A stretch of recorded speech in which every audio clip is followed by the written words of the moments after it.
Spire est une marque australienne ayant sorti leur premier tapis, le Kamek, il y a de cela un bout de temps. Il se démarquait par sa couleur grise ainsi que son aspect contrôle et confortable dû à sa mousse en fait extra molle, proche d'un artisan Xsoft par exemple. Son prix de base était assez intéressant mais moins recommandable par ici suite aux frais de douane etc. Ici, Spire revient avec un tout nouveau tapis, le Loki, qui est encore une fois un tapis de souris très intéressant qui se veut donc très original comparé au reste du marché.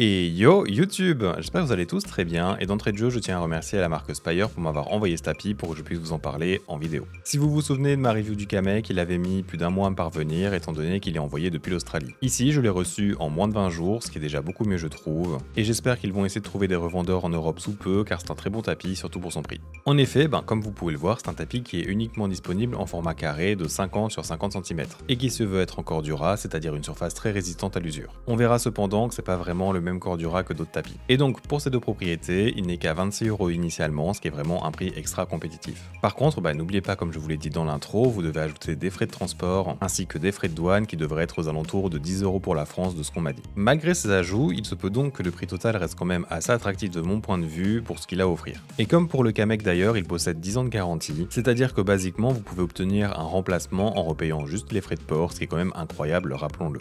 Aussi, si vous avez le Spire Kamek et son code de garantie, vous pouvez échanger ce code pour avoir un Loki gratuit. Encore une excellente chose que propose la marque ici. Pour son esthétique, le tapis est dans une couleur dite Eigen Blue, qui serait en fait un bleu ciel avec une teinte très légère de vert je dirais, un peu moins que du turquoise par contre. Et au passage, je trouve que ça matche complètement avec la Lonzo Atlantis Mini que j'ai ici.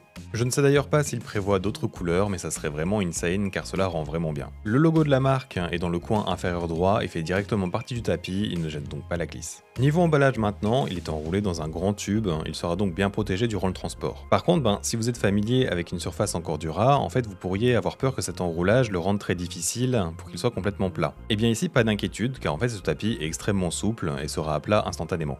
Parce qu'en fait, c'est pas exactement du Cordura, en tout cas pas celui dont on a l'habitude, comme celui qu'on peut retrouver sur par exemple le Cooler Master MP511, le Rocat Sense Pro, le X-Ray Pad Trigun, le Game Gear MPC 450, etc. Ici en fait, c'est le même genre de matière que le eSport Tiger EBA, ou encore les tapis de The Moodspad Company. Cette texture se rapprocherait donc d'un peu de celle d'une simple corde beige, je dirais. Cependant, ici le Loki est tout simplement une évolution du EBA sur tous les points.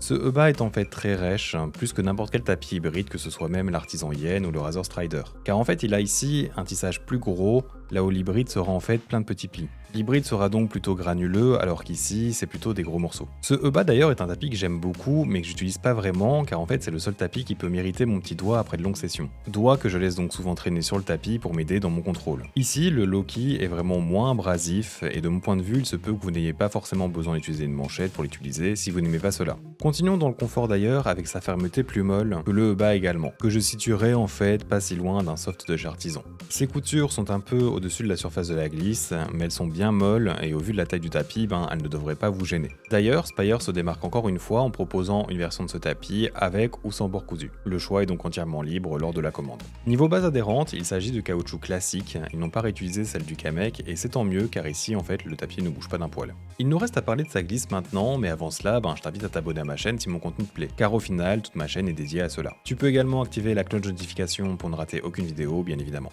Bien, avec cela dit, niveau vitesse, c'est assez compliqué à définir en réalité. C'est un tapis que je classerai quand même dans la catégorie rapide sans trop d'hésitation, mais il n'est pas si facile en fait à comparer à d'autres. Je trouve qu'il est en fait bien plus altéré par les différents types de patins. Dans mes tests, j'ai par exemple remarqué que des Corepad ou des Tiger Arc 1 lui donneront un ressenti bien plus contrôle que par exemple des Tiger Ice ou des Hyperglide. C'est bien sûr un phénomène logique, mais je trouve que c'est accentué sur ce tapis comparé à d'autres. Je le mettrais personnellement assez proche de la vitesse globale d'un Aqua Control de Sakura, mais avec des propriétés un peu différentes. Il a en fait une friction initiale assez prononcée, plus que le AC2 Sakura d'ailleurs. Ensuite, pour sa friction dynamique, elle est assez faible, qui se fait qu'il est donc dans la catégorie rapide. Et pour sa force d'arrêt, je dirais qu'il en a un peu plus que le Sakura, mais c'est sûrement lié aussi que sa base soit plus molle.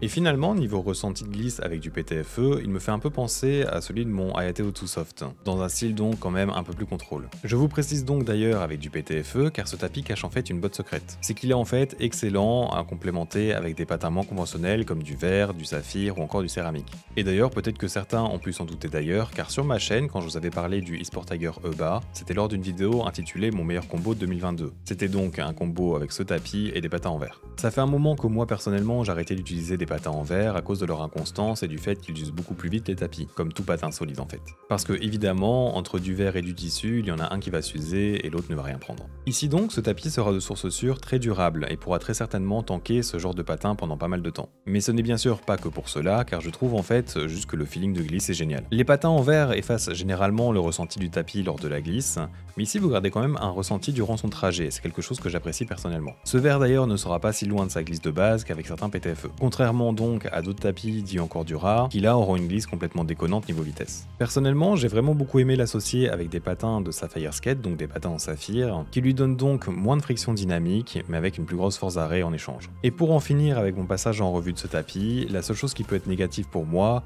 c'est que les patins de base très blancs de beaucoup de marques font que vous ressentez un peu trop la texture, et vous n'avez donc pas ce côté smooth comme avec d'autres. Je vous conseille donc d'utiliser des patins de marques vendues séparément, comme les Corepad Pro, Ghost Glide ou Tiger Ice avec ce tapis. Passons maintenant à ma conclusion, et pour commencer, je dirais qu'il a tout pour avoir mon badge de validation. On sent qu'il y a en fait eu de la recherche, de l'amélioration comparé à leur ancien tapis. Ils ont écouté les remarques des utilisateurs en fournissant une grande taille ainsi qu'un choix pour les coutures, et tout cela en proposant une surface très peu utilisée et dans une couleur originale. J'ai vraiment apprécié mon expérience dessus, et comme je viens de vous l'expliquer, il a ce petit bonus de bonne association avec des patins solides en verre ou en saphir. C'est donc pour moi un EBA amélioré et bien plus confortable tout simplement. C'est-à-dire donc une expérience qui sort un peu de l'ordinaire comparé au reste du marché. Il faudra par contre vous armer de patience pour le temps de livraison et ne pas savoir calculer dès le départ le prix total du tapis. Mais comme je vous l'avais indiqué, pour la France, il devrait rester à un prix quand même assez bas au total. Voilà, j'espère que cette vidéo t'a plu, n'hésite pas à me l'indiquer en commentaire si c'est le cas. Je te remercie de l'avoir regardé jusqu'au bout, j'espère donc te revoir dans un futur proche, et à bientôt.